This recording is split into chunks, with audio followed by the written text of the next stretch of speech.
everybody. Welcome back to the Pregame Network podcast. This is your hostess with the mostest, Dan, joined by his pal Anthony. This That's is an opening.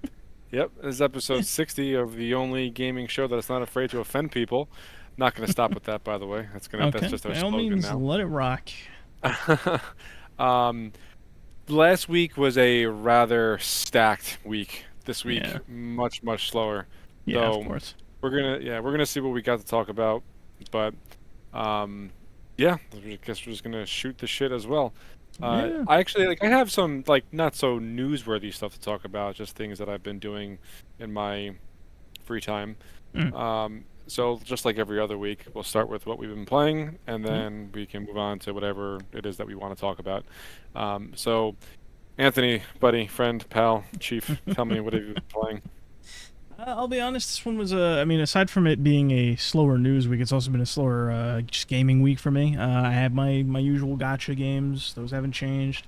Been playing my usual fighting games; that hasn't changed. The only game of note that I kind of stepped out of my comfort zone to play or try something new, I should say, is I finally got around to playing the Stellar Blade demo. Oh yeah, That's how really was it. that?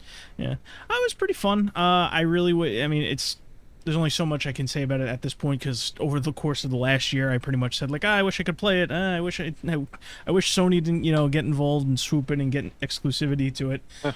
I will say that now that it's hit the PC, a lot of people have been talking about it, in a different light now that everybody has their hands on it. And I've heard a lot of people say that like the action isn't all that great, and everyone's just like, it's just the fan service that carried the game. My only comment on the game itself is that I knew what it looked like, I knew what it sounded like. I only could tell a little bit of how it played from the brief time I was able to touch it last year, and I mean it's not another Souls like ARPG or an ARPG in the Souls vein, and I'm happy with that. It's not a massive action game either, but it's just I'm maybe the bar for me has just been set that low where it's just like as long as it's not copying Dark Souls, I'm happy with it, and it was enough for me. I'm happy to when the opportunity arises, I will play the full game. But as for now, it was just that was really it.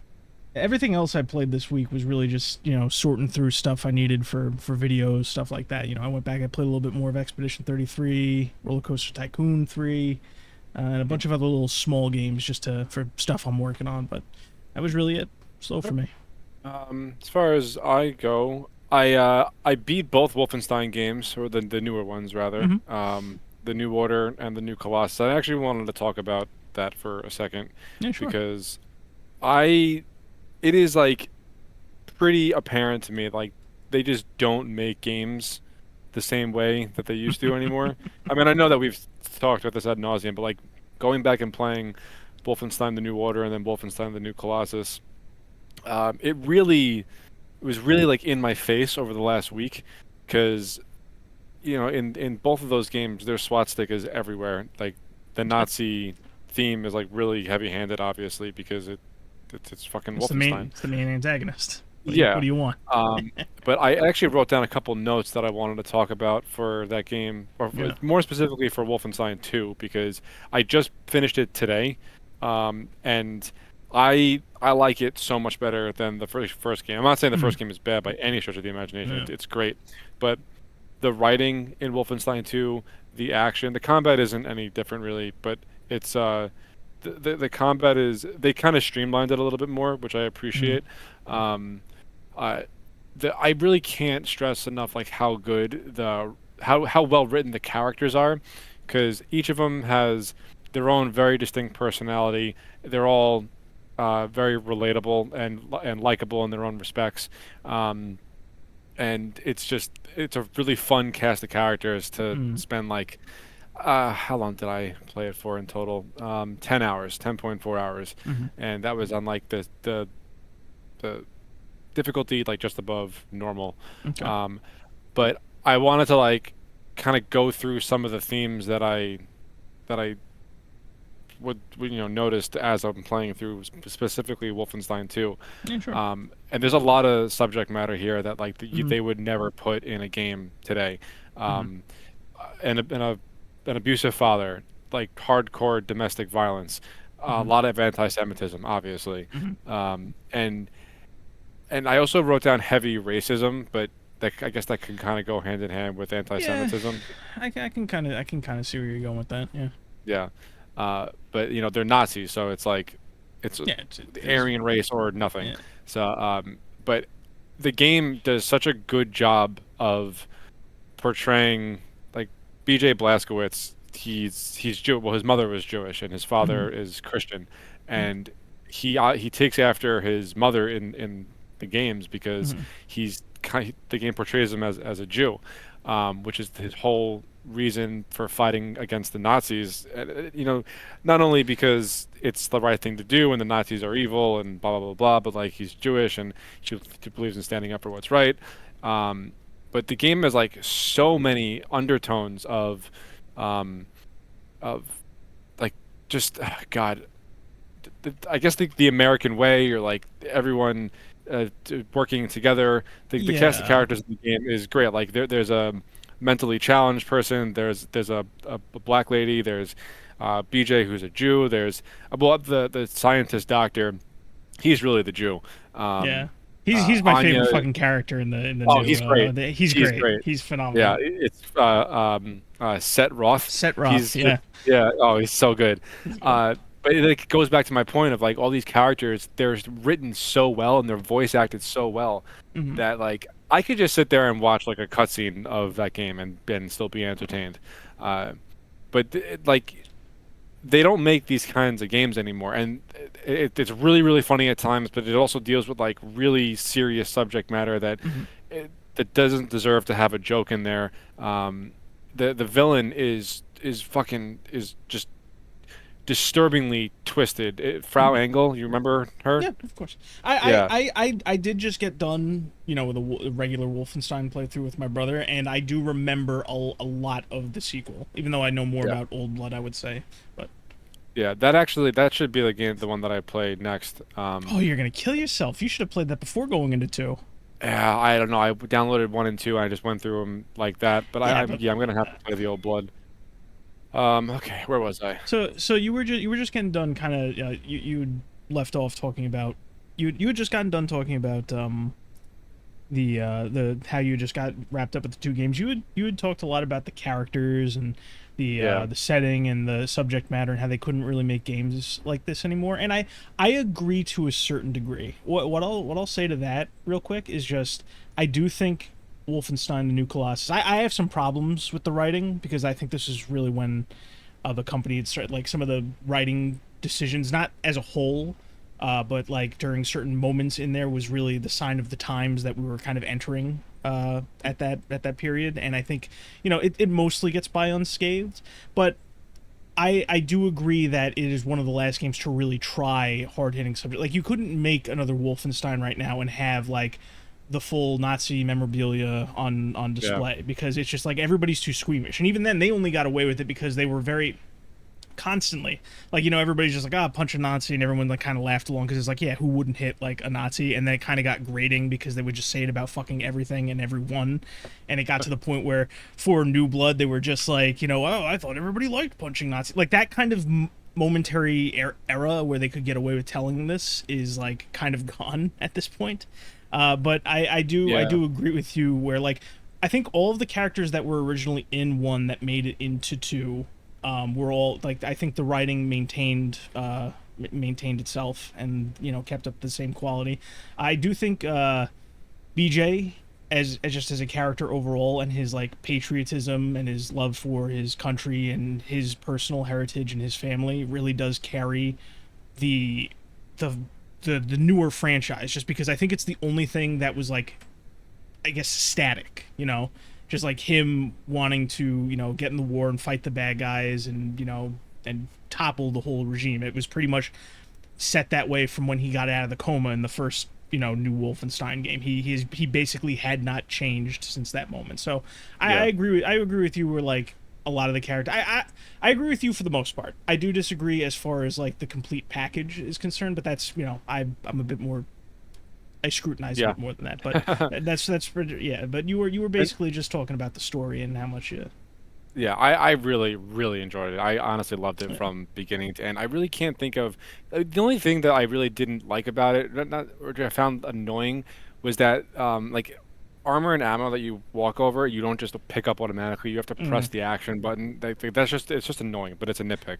Yeah, that Um, was strange to me because like you would look at that and you would say like, oh, it's a holdover. They want to be more like the classic games, right? But the classic games didn't do that, so it's like, where did this come from? Like yeah, I it's don't more know of like why a they did Call of that. Duty One era thing. But it's like, all right. Yeah. But the game overall, it's great. I really like it a lot. The Mm. villain is so fucking twisted and evil. Like we don't get antagonists like that anymore. And it's a shame because, I mean, it took me 10 hours to beat, and that's just like one notch above normal. I mean, if I really wanted to go back and beat it on Mein Leben, I think it's called, Mm. it would take me a lot longer than 10 hours. But that, you know, just for a good challenge. But yeah, Wolfenstein 2 is phenomenal. And Mm. one last thing I wrote down was they had to have been making a joke or a parody on Mm. when the U.S. killed Osama bin Laden, however many years ago it was, because when they capture BJ and they take the burlap sack off of his face during the press conference, the only thing that Frau Engel says was, "Ladies and gentlemen, we got him," and she takes the thing off of his face, and everyone cheers. I just thought Yeah. that was funny. Yeah. You Like, got you. there's no way that wasn't on purpose. Yeah, I mean, I believe it just because you got to remember, like, if are a handful of moments in Wolfenstein, the new Colossus, where it's just like, like you talked about how good the story was, and I agree for the most part it's a good story. There are certain moments that aren't, I wouldn't call them peaks or valleys, so to speak, but like noticeably out of place, where it's just like you Well, kind of took the story off the rails, or like you can tell like the writer had something to say and they were just trying to get it in there. So moments like that, it wouldn't surprise I me. It's will like, say, yeah, well, what's the black chick's name again? With the baby, Grace. Grace. Great. When Grace does her She's whole little, hysterical. well, for the most part she's good, but it's just like when she's introduced, like she has that whole little, like BJ's Oh, like, the ah, white man, blah yeah, blah blah. it does Yeah. something about the white man, and he's just like, oh, I must have had balls of seals of balls. Balls are fragile little Oh, things. right. It's like Yeah. that whole Yeah. that like It's that. funny you mentioned But that. those are the kind of moments I'm talking about, where it's like I'm not saying Yeah. like it doesn't destroy the entire fucking game, but you can tell like there were moments like that. It's funny you mentioned that because I got to that point in the story and she started that little monologue, and I actually like I either rolled my eyes or I audibly sighed when I Yeah. was playing just by myself. I'm just like, come on. But I think that's more of a product of the time that we live in Yeah. now as opposed to Yeah, I mean, yeah, that's what I meant by I was saying like there are moments where it's like you can tell like we were getting into this yeah, cultural period that we're in now, yeah. like. But everything else from her was fucking phenomenal. She was hysterical. And honestly, I will say one of my favorite moments in any game, like as far as like a cutscene slash cool moment that happened, was probably from Wolfenstein 2 because I do remember it when I first played through it, and this scene happened, and I was like, "Holy shit!" Um, it's probably in like my top 10 to be honest with you because I Mm, remembered it all these years later. mhm. And I'm gonna give you one guess, and if you don't get it, then I'll just tell you. But do you know what I'm gonna The say? moment you're talking about, Yeah. it's near the end where it's BJ and Anya has both the fucking guns out and Yeah. she's going to town. I know exactly, I know exactly It what you're talking wasn't. about. It's not because there's nudity in that scene. No, It's of course really not. not. It's you got something out of that scene because it was just charged as an experience. Like that was like a, Yeah.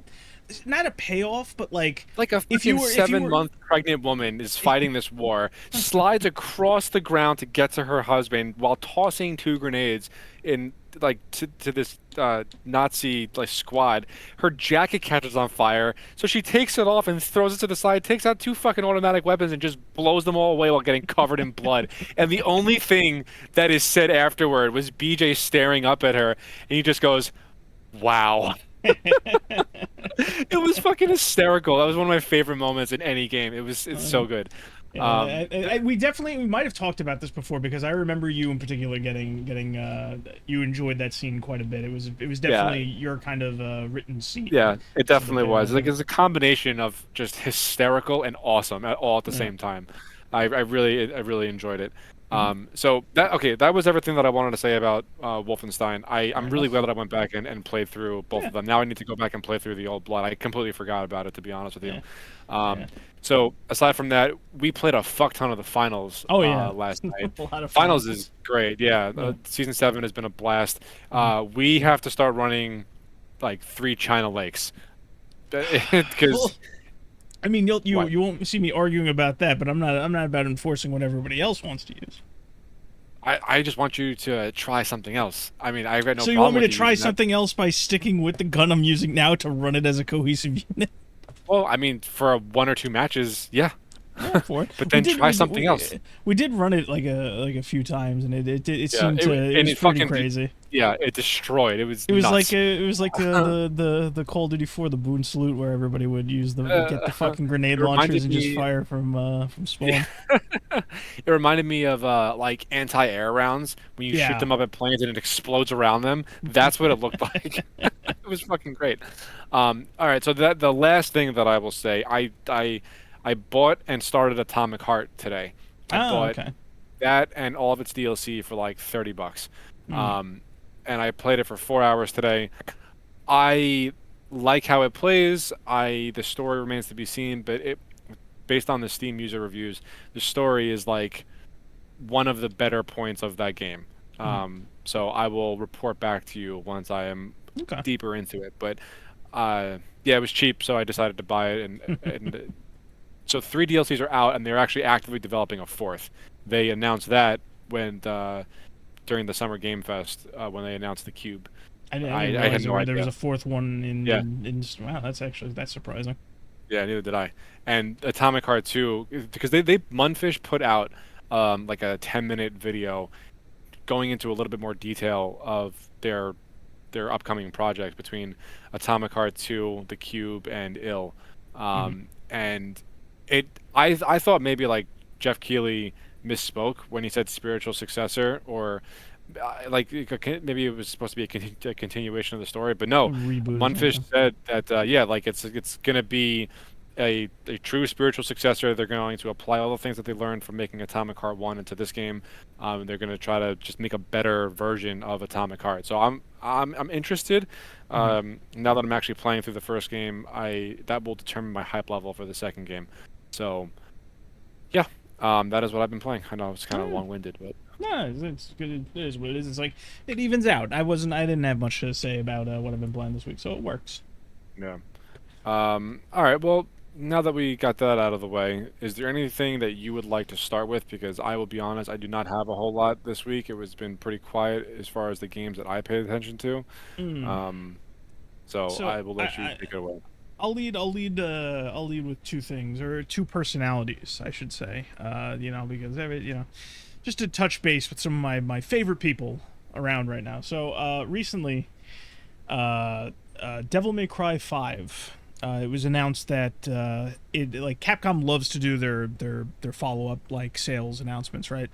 So Uh-huh. Capcom announced, I think it was late yesterday. They said Devil May Cry 5 has sold over 10 million units, which is about surprisingly that's about average for a Capcom title lifetime sales wise. Just as time passes, they always seem to cross that eventually. Most Mhm. Capcom titles, and I'm just like, oh yeah, that's pretty cool. When's Devil May Cry 6? Whatever. I'm skeptical because the main guy isn't there anymore, but we'll see what happens. And my favorite guy in the adaptation space, Adi Shankar, he came out of the woodwork again to shout all caps on Twitter, "I did Oh boy. this. I am the Oh greatest of God. all time."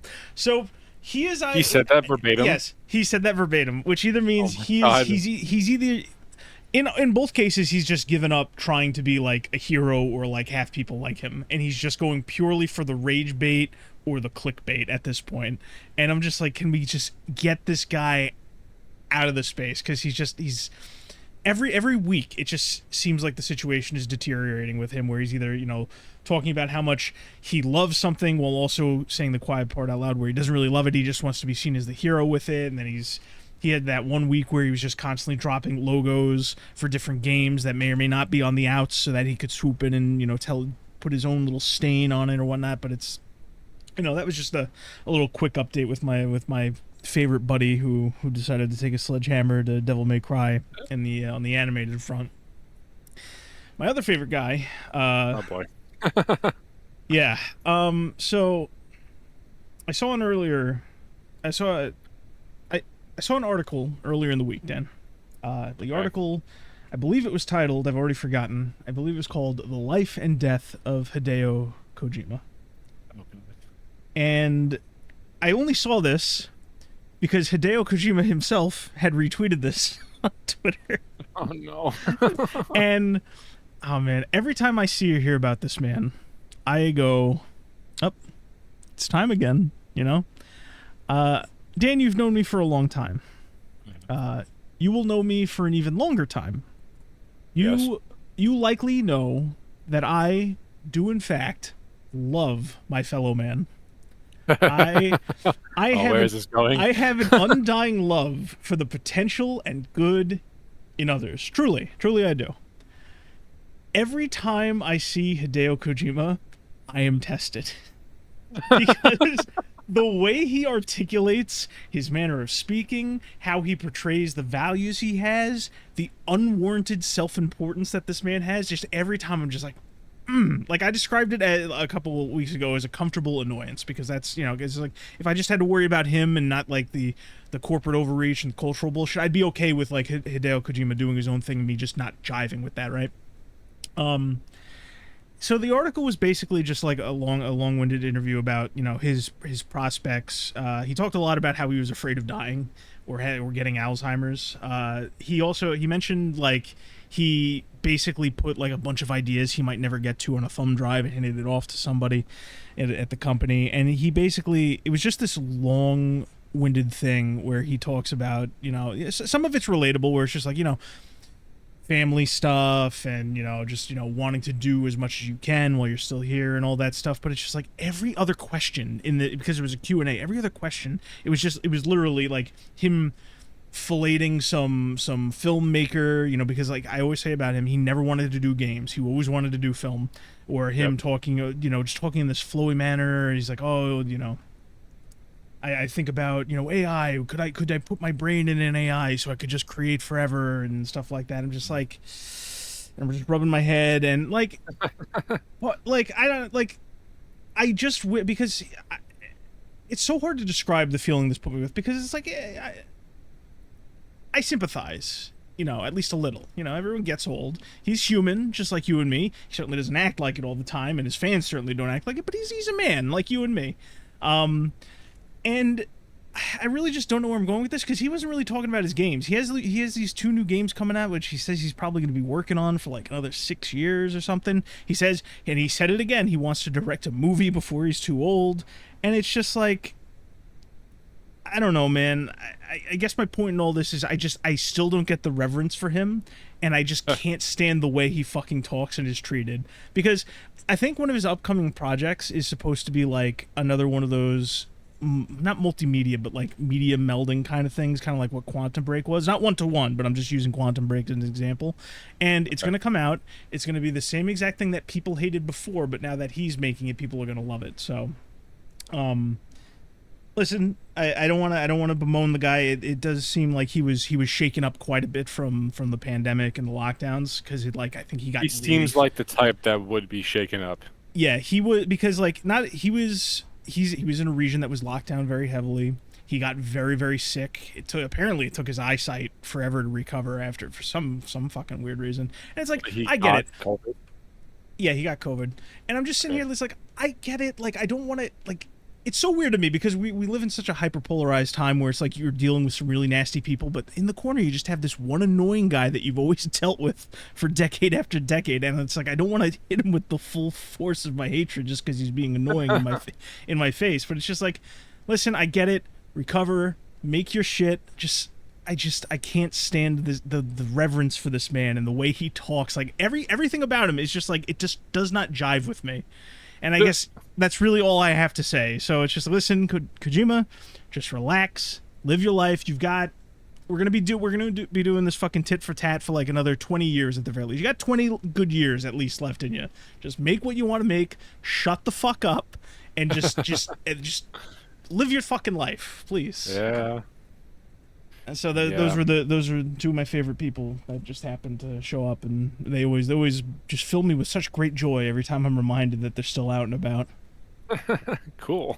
Yeah, Um, all right. Well, I guess let's shift gears a little bit. let's go Um, for it. I saw an article a couple days ago from PC Gamer, the CEO who oversaw a $2 billion loss in Embracer Group.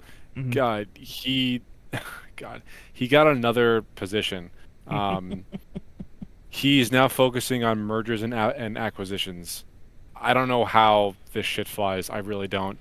Like, if you It's lost $2 billion of somebody else's money, yeah, let's put you in charge of acquiring other things for the Like, what? How is that a good idea? I don't understand. it's never the guys at the top that are at fault. It's everybody in between, all the way down. It was probably the consumer's fault somehow. We're at fault. We bought Embracer products before, so we're the reason that the company lost $2 billion. We had nothing. He had nothing to do with it. But these people, it actually it's actually interesting because this is the same kind of culture. I saw a tweet by Harada, the guy who does Tekken, right?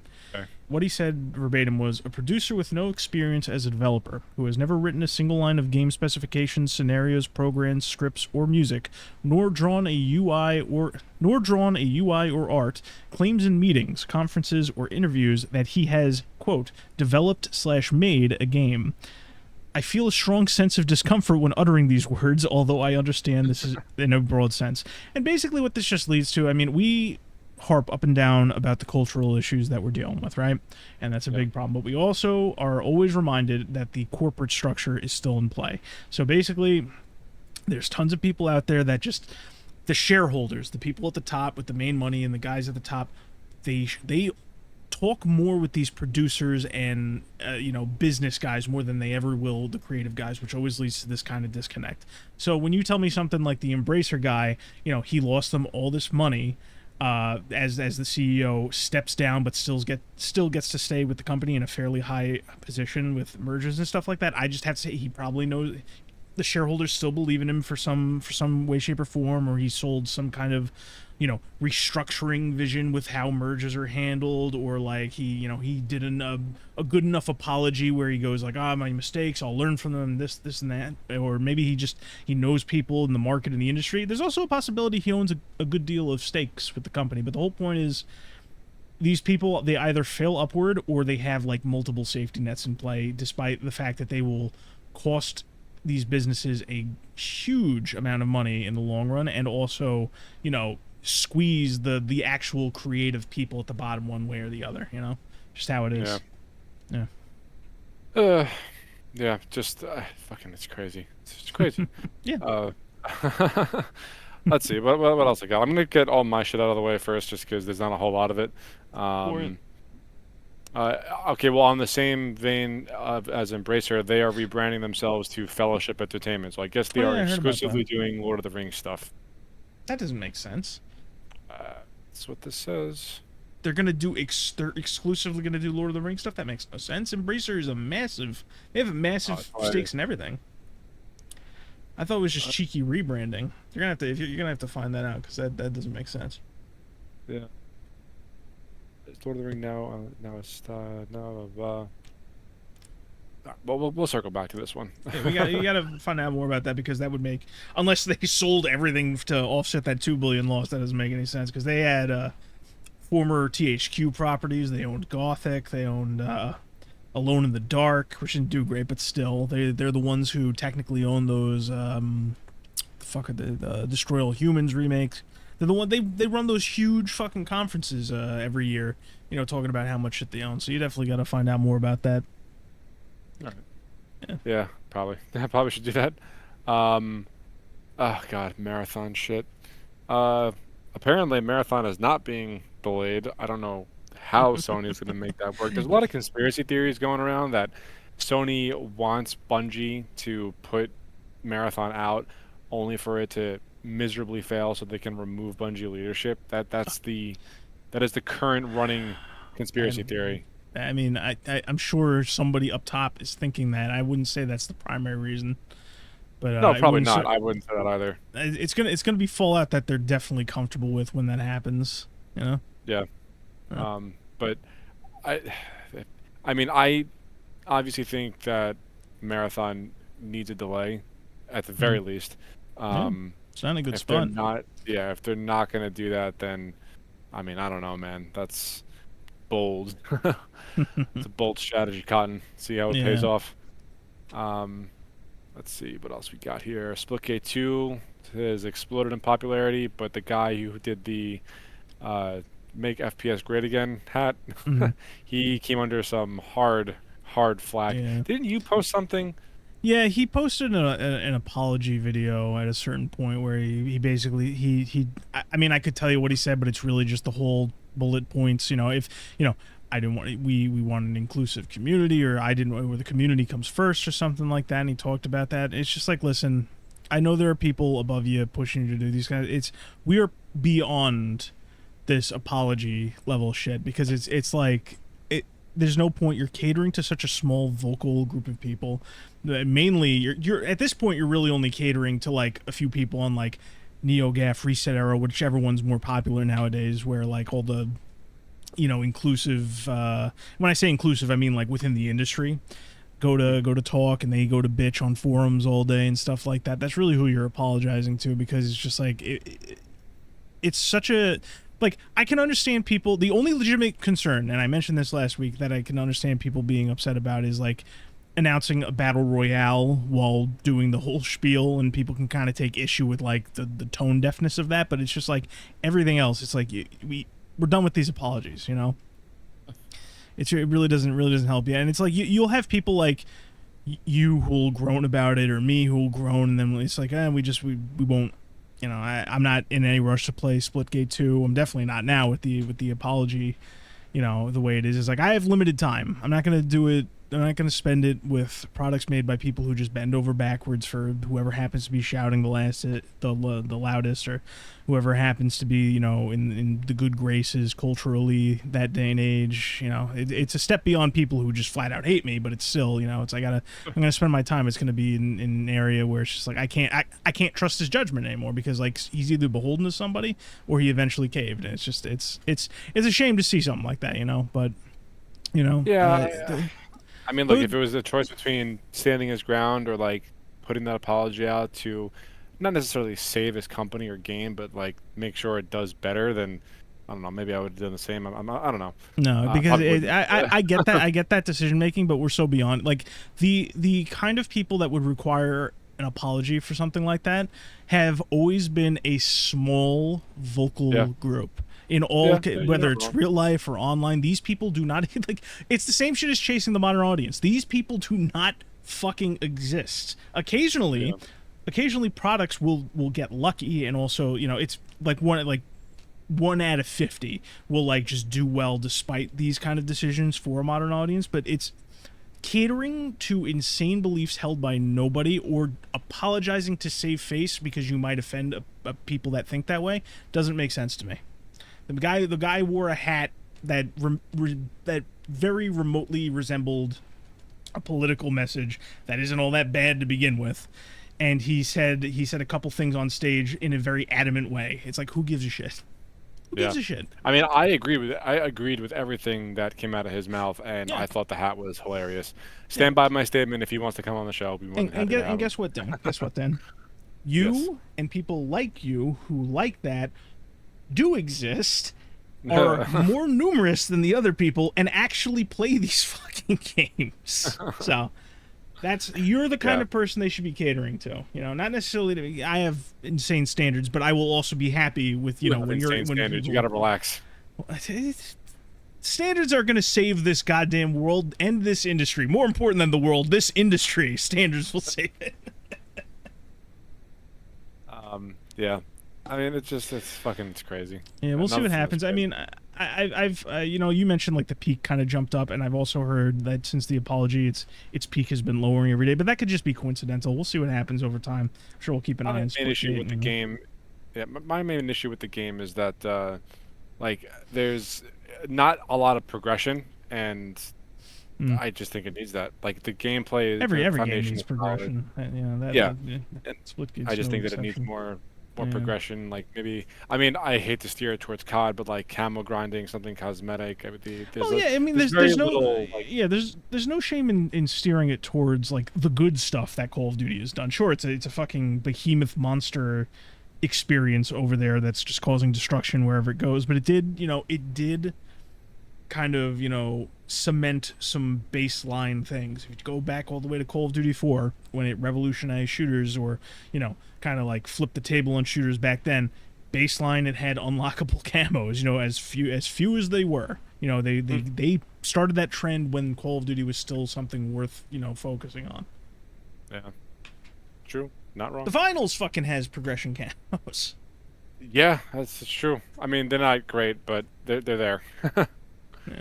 It's just a time sink. It's not even like fulfill these very specific requirements. Mm. But whatever, that's fine. Um, I mean, what else you got? That was pretty much the extent of anything that I found this week. Like I said, it's been pretty quiet. Um, I don't think did we talk about during the Xbox press event that Phil Spencer teased the Halo Combat Evolved remake? I don't know if we talked about that. I think we kind of like just went over it. We didn't really talk about it so much because he kind of teased it, but he didn't really say anything. Yeah, I know. It's like the smallest of tidbits. All he Yeah. said was doing something for a game that has been with them since the beginning. So, I mean, obviously that could mean Halo. Yeah. But what the fuck else could it mean? Well, what did he announce immediately afterwards? I can't remember. I don't remember either. I think he might have just been referring to Call of Duty because they announced Black Ops right after it. I think that's what happened. Yeah, possibly. Well, Yeah. by the way, I probably said this last week, but Mm. can we just stop with the like you keep on making COD, sure, but maybe a new fucking idea. Why Black Ops 7? We don't need a seventh fucking game. Oddly enough, It's if they stuck with like the expansion model, I'd be okay with this. If it was just an expansion, but it's a whole nother premium title, and it's just like, ugh. Yeah, I mean, I agree. They really should have stuck with that premium expansion model that they basically did, even though they were charging you a premium for it. Yeah. Where it's just like, oh yeah, the Modern Warfare, and then you had the Modern Warfare 2, the Modern Warfare 3, which is really just kind of merging the two games together at a certain point. I'm like, that was fine with me, but it's like, Yeah. who am I? I'm not going to be able to fucking slow them down at this point. But so, Yeah. yeah. Anything in particular that you want to touch on? So Silent boy. Hill's getting a remake. Oh no! Don't put the gun down, Anthony. I'm Don't do gonna it. fucking kill myself. I definitely, when Silent Hill 2 remake was around the corner, I definitely talked about Silent Hill 1 remake because I remember a lot of the things that come to mind when I think about the prospects of this game being remade. I immediately am just, yeah, I definitely talked about this before, and it's just like it's being handled by Bloober Team, who I already mentioned got memed into making Silent Hill 2 remake. And Silent Hill 2 remake, I think how I described it to you when we played it is just like it didn't live up to what Silent Hill 2 was. It was better than I thought it was going to be, but it definitely showed me that they're not going to be capable of properly remaking Silent Hill 1 if the call to action came, and the call to action has come. And everybody's already talking about how it's gonna be amazing. It's gonna update an outdated game, and I'm just sitting here going, I stand by what I said, where it's just like no modern team available today is capable of emulating the unique atmosphere, style, and just everything that made Silent Hill 1 special, both in look, feel, all that kind of stuff, is just it's not possible. And Bloober Team definitely is not up to the task unless they pull some kind of amazing, like something amazing out of their hat. Because I will say Silent Hill 2 remake was better than what they were making before. Unless they got another change like that in their pocket right now, I don't see it happening. I think it's going to end up looking and playing very similar to Silent Hill 2 remake. And already that's too far away from what Silent Hill 2 was, and it's going to be way too far from what Silent Hill 1 was. I mean, I've sung Silent Hill 1's praises so many times. I think it's the first game I did a Should You Play on the channel. just because I fucking I think that game is phenomenal, and for its time, it really maxed out what the console was capable of stylistically. The PlayStation One, it's very unique and special and deserved of its. I wouldn't say groundbreaking legacy or anything like that, because I think Silent Hill 1 is still relatively niche given where the series went on from there. But it's just like these guys are not going to be fucking capable of maintaining what's special, and I'm gonna have to, much like when Silent Hill 2 got remade, I'm gonna have to deal with a bunch of people showing me something that's worse than what I got before while telling me it's the greatest because it's been updated and more consumable. Okay. So now I'm looking at this because I've been seeing posts, as everybody's chasing clown trying to get the clicks, and everyone's like the new generation of Silent Hill, and I'm sitting here looking at this new generation of Silent Hill, and you have Silent Hill: The Short Message, which is just like oh, people like the short form, creepy content. People liked PT. Let's make our own weird little thing, and it kind of sucked. And then you have Silent Hill Townfall, which isn't even out, but it's gonna suck. Then you had Silent Hill Ascension, which was that weird, everybody watches something together and votes on it, and it had a fucking battle pass, and it sucked. There's a new shitty movie coming out. I think it might have come out already, and it's gonna suck, or it sucked already. You had the Silent Hill 2 remake, which is just worse than Silent Hill 2. I'll give them a lot of credit. Definitely better than I was expecting, but it's still not up to the standards. It's better than the old Western games. It's not nearly as good as the series standard. We have the new Silent Hill 1 remake coming out, and it's not going to be anywhere near what it needs to be for the series. People are already talking about them remaking Silent Hill 3, which is also going to suck, or at least, it's going to be like Silent Hill 2 level. Silent Hill 3 doesn't need to be remade. It's the best looking game on the fucking PlayStation 2, I think, anyway. Or one of the top 3. It looks better than games that would come out not just one, but 2 generations later. If you've never seen Silent Hill 3, Dan, take a look at Silent Hill 3 and its character models. It looks it's decades ahead of its time.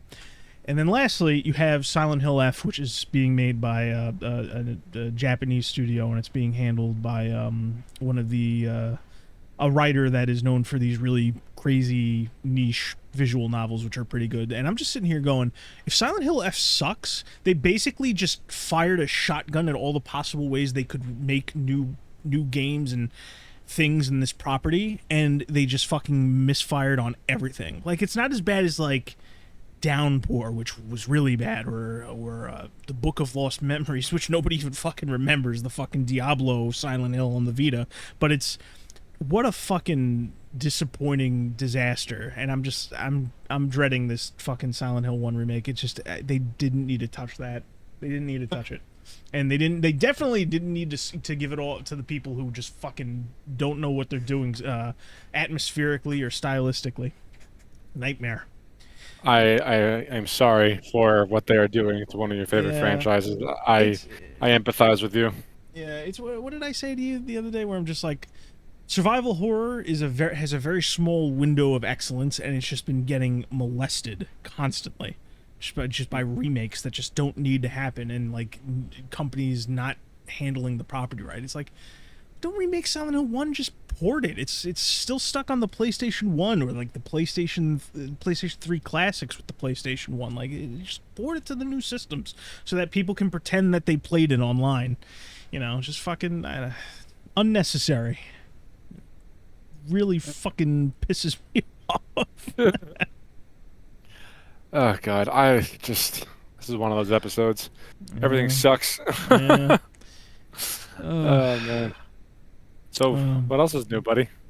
Well, last week I didn't get a chance to talk about this because we had so much to fucking talk about last week, but there were a handful of fighting game announcements at the Summer Games Fest and the surrounding things that I kind of said like, I want to touch on later because like there's some implications. Basically, with the games that were announced there and some existing games that are coming out soon or coming out next year, everybody in the fighting game community, all the accounts, as they love to do, they're hyping up a new era, Dan. They're hyping up the tag era, a new tag fighter era, because now we've got 4 on the horizon, and it's giving me Big 3 energy. Did I ever tell you about the Big 3? I think you did. I did not retain it. It was when Street Fighter 6, Tekken 8, and Mortal Kombat 1 were all coming out around the same time. And he's like, "Oh my god, we're eating so good with the fighting games. They're so back. The big three, all right around the corner." And where are we now after that? After that happened, people say Tekken 8's in the worst spot it's ever been. Tom keeps fucking messaging me about it, so I guess it really just isn't a terrible spot. The man is talking like he lost a fucking family member. You know, Tekken 8's in a bad spot. Street Fighter is, like I keep telling you, it's playing it as safe as it can be. I'm a little pissed because now it's like 4 characters a year starting to get under my skin a little bit. And then you have Mortal Kombat 1, which is dead. It's done. It's at EOL. It's not getting any new content. It got its two packs and it's over with. And this is just the same fucking shit. Because let me tell you what we got lined up. We got 2XKO, which is formerly Project L. It's the League of Legends fighter. It's going to come out, Dan. It's going to corner a particular market of very, very, I guess casual players, but also like the kind of people that have been playing League of Legends since it came out. 2XKO is going to get that like core group of people, and they're just never going to let go, and they're just going to add characters from now till the end of time, and that'll be their little corner that'll always just be there as like a tumor on the fighting game community. There's Hunter x Hunter Nen Impact, which is it's a game for the anime Hunter x Hunter, and it's being made by the guys that did some of my favorites: Tatsunoko vs. Capcom, Bloody Roar, Marvel vs. Capcom 3, but it's very, very low budget. Me and Harrison played it. Fun as fuck. The fighting game community is going to hate that game, and they already do hate it. They're just pretending to love it right now because of this new, like, oh, we're going to... It's another time, guys. We're just going to be eating so good. I mean, tag fighters, the new age of tag fighters, because we haven't had tag fighters since Marvel vs. Capcom died and Dragon Ball FighterZ ended, you know? But the big announcements that were at the Summer Games Fest is we had Marvel Token Fighting Souls, which was big because it's not being made by Capcom. Everybody fucking loves Marvel vs. Capcom. They have since the 90s. And this is the first major Marvel fighting game not to be made by Capcom in a long time. It's being made by Arxis, the Guilty Gear guys. And that game is going to... I have a feeling it'll do well for a reasonable stretch because everything Marvel that's flashy does. But it's like all of the people in the fighting game community that want to like fucking love Marvel vs. Capcom are gonna jump into this game and fucking hate it because it's gonna be nothing like Marvel vs. Capcom, but it's gonna stick around because it's gonna sell reasonably well because it is Marvel, and Arxis has that that reputation about them that they accrued during the pandemic years. And then lastly, Invincible is getting a fucking fighting game. It's being made by the former Killer Instinct developers. Thoughts on that? I mean, I'm willing to give anything a shot. You know me, I love fighting games. You know, I'm dour about the community and where the genre's at, but it's like I'll give anything a shot. I've seen bits and pieces of this. It does not look good. It's janky. Like it seems that Western developers like just forgot how to do fighting games at a certain point. Like we were never particularly good at it over here, just because like Mortal Kombat's the only one that survived that legacy period, and they've only gotten worse over time. Except for Mortal Kombat 9, that was a stellar game. Mortal Kombat 9. But Invincible, it's like it's got all these weird looking animations. The game doesn't look like it moves right. It looks very sluggish. I don't know what it is about fighting games nowadays where they have very sluggish ground movement where you're just walking back and forth, and they kind of want you to jump and air dash all over the place. You know, I don't know what's up with that, but Invincible Versus, it just looks... The best way I can put it, a couple of years ago, there was a fighting game called Power Rangers Battle for the Grid, which was made by a team led by old Marvel vs. Capcom 2 players. And it was supposed to be the big thing. It's like, this is the fighting game that was made by fighting game players, and it's going to be amazing, especially now that Marvel vs. Capcom's dead. Because Marvel vs. Capcom, ever since Infinite, left a huge power vacuum because it's been a staple in tag fighting games since the 90s, and like ever since it's been gone, everybody's just been trying to fill that spot, but nobody sticks with it because it's not fucking Marvel vs. Capcom. And so Battle for the Grid came out, and it looks like a mobile game, and it just didn't stick around. It's fine for what it is. I know some people like it. And Invincible looks like it's just going to do that. Like it's going to come out, it's going to sell... I don't even know if it's going to sell that well, because I think most people are already kind of done with Invincible with how long the fucking show takes to come out. You know, they did not strike while that iron was hot. Yeah, they did not, and they're already talking like the next season is going to be like split across 2026 and 2027. Just like, what the fuck are you doing? Like, this brand does not have staying power. I don't know if you think it has like The Walking Dead staying power because it's made by the Walking Dead guy, but I don't know.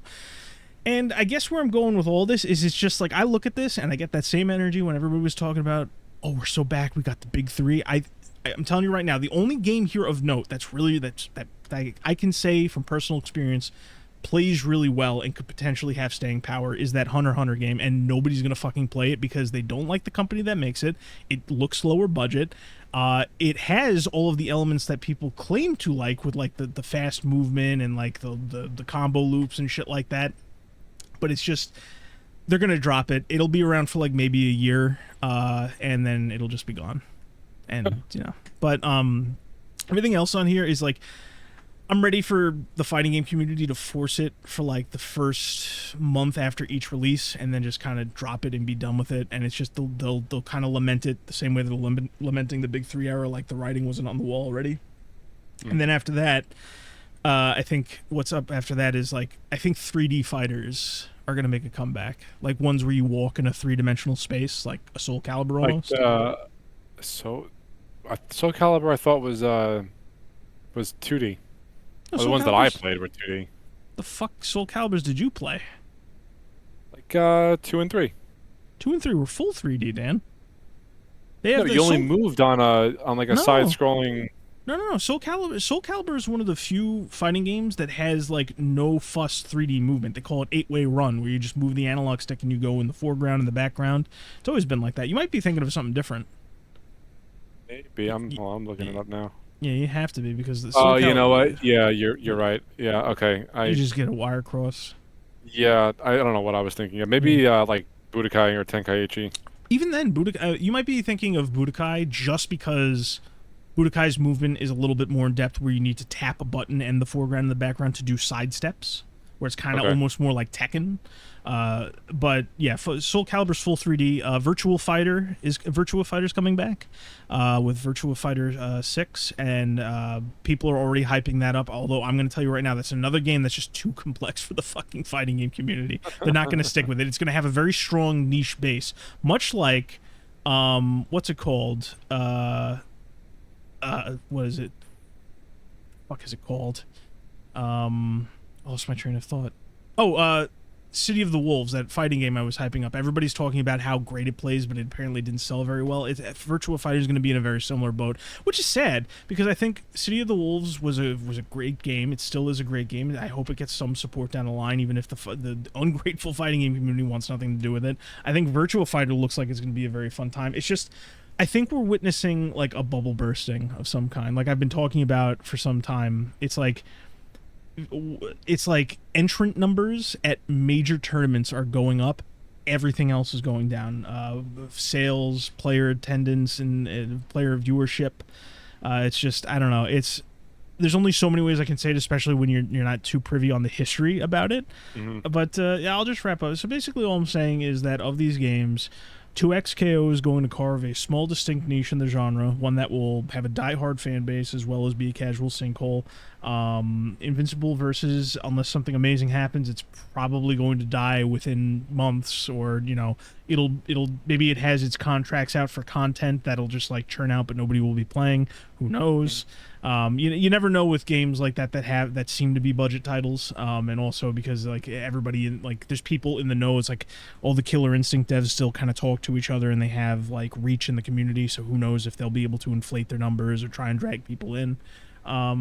Marvel Token Souls is like the wild card, because it's completely dependent on how many people see through the fact that it's not Marvel versus Capcom before it comes out. It's just too different, and how many people are fed up with all the Arxis bullshit that they've been doing the last couple of years. And then lastly, Nen Impact will be the best of these 4 games, and nobody will fucking play it outside of me and Harrison. And then that'll be that. It's also a good example of like because this is the first time that we've had a bunch of consistent tag fighters at once. They're all copying the good elements of Marvel vs. Capcom Infinite, because they all have a system called Active Tag, which is basically instead of tagging in and out whenever you're not in the middle of combat or calling in assists, there's each of them have their own distinct system where you can basically, while you're attacking with one character, tag in and take control of a second character, so that when the first character is done attacking, they leave and you're already fighting as the second character. One of the best things Marvel vs. Capcom Infinite did, but now you have 4 different games trying different variants of that, and people are already complaining about the fact that all of them are already doing it. So it's like, who knows how that's gonna factor in. So we'll see what happens. I'll end it by saying, as I usually do, I guess that fighting games are still a ton of fun, but Jesus Christ, the community just makes everything miserable, and trying to play modern fighters is just fucking miserable because they're still trying to do that, make them as simple as possible for everybody, but everybody doesn't necessarily like that, and it's just tumultuous time for these fighting games. But Yeah, I mean, I feel you with the shooters too. I mean, I think we each have our own respective genres that keep on getting shit on. Although I will say, I have been recently going back and replaying like all of the older good single player FPSs that I fondly remember. Yeah. Man, they were so good back then. I didn't know what I had. But yeah, you inspired me. I'm gonna play the Old Blood. Yeah, go for it. And yeah, I'm gonna try to. I'm not try. I'm gonna play through Atomic Heart. I gotta see what this is all about because Yeah, you got. I mean, it's gotten like pretty good reviews on Steam, and now they're getting a fucking some sequel, but like I guess a spiritual successor. And I know I kind of harped on it last week with the Cube of how there's really no competition for Destiny in that space. And if they're gonna, if they're gonna step into that arena, I am very curious to see what they got. Yeah, definitely. But that's really about it. Are you done? You got nothing else? Pretty sure that's everything I got for the week. Not a whole lot going on. Mainly just ranting about different things this week, just because you mentioned it's a slow news week. Everybody's kind of dried up since the Summer Game Fest ended. Yeah, I'm sure there'll be more stuff without more stuff. I'm sorry, next week. See what happens. Yeah, that's what happens. Yeah, kind of a slow week. But anyway, that was episode 60 of the Pregame Network podcast. If you're still listening, thank you very much for listening. And again, we'll be back next week with more stuff and things and hot takes and things that might piss people off. So thank you again, and see you next week. Bye-bye. Bye.